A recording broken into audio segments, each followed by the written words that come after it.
Le prix Goncourt 1979.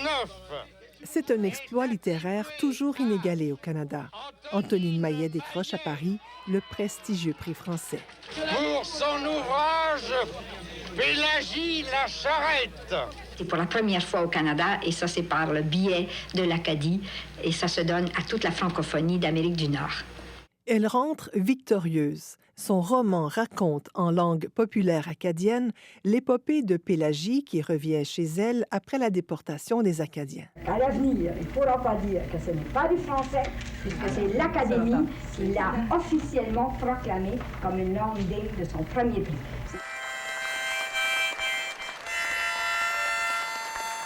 La Sagouine n'a pas remporté de Goncourt, mais elle est le personnage le plus célèbre d'Antonine Maillet. Un incontournable, interprété par Viola Légère pendant plus de 40 ans. C'est pas d'avoir de quoi qui rend une personne bénaise, c'est de savoir qu'elle va l'avoir. Voici Antonine Maillet. Antonine Maillet connaît un succès monstre dès les années 70. Mais son aventure littéraire ne fait que commencer. C'est l'attitude que je prends, et d'ailleurs que je crois qu'est la seule vraie, parce que je n'ai pas l'impression, moi, que j'ai fait une œuvre encore. Alors, elle replonge dans son imagination débordante. Elle crée d'autres personnages, elle écrit d'autres histoires dans la langue de ses ancêtres. Je parle aujourd'hui au nom de 2 siècles de silence. Mes ancêtres n'ont pas pu vous dire ça. Moi, je vous le dis, moi, je parle un peu au nom de ceux qui n'ont pas pu le dire, parce qu'ils ne savaient pas écrire. Elle écrit donc beaucoup pour eux. Elle laisse un legs littéraire imposant à l'Acadie et à la francophonie mondiale. Une 50aine de romans, de pièces de théâtre et d'essais.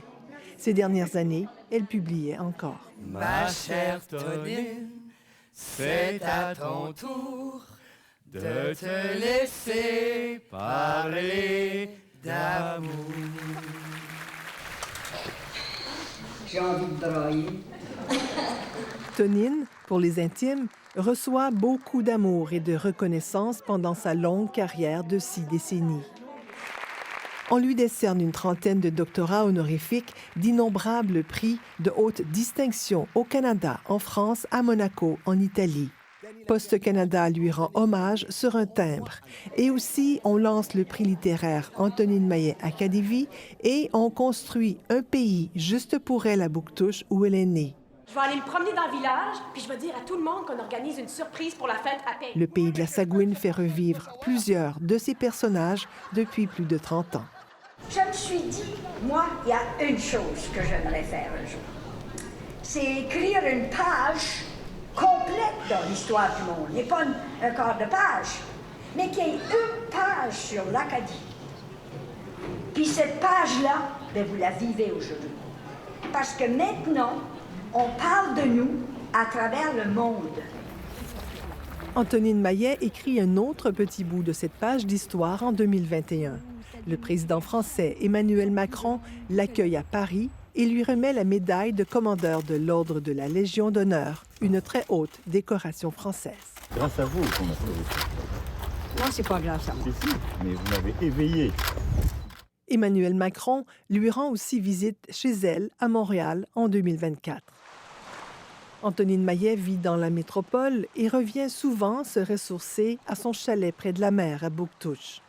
Quand je viens de Montréal, c'est une bouffée de souvenirs. Je commence à écrire dans ma tête.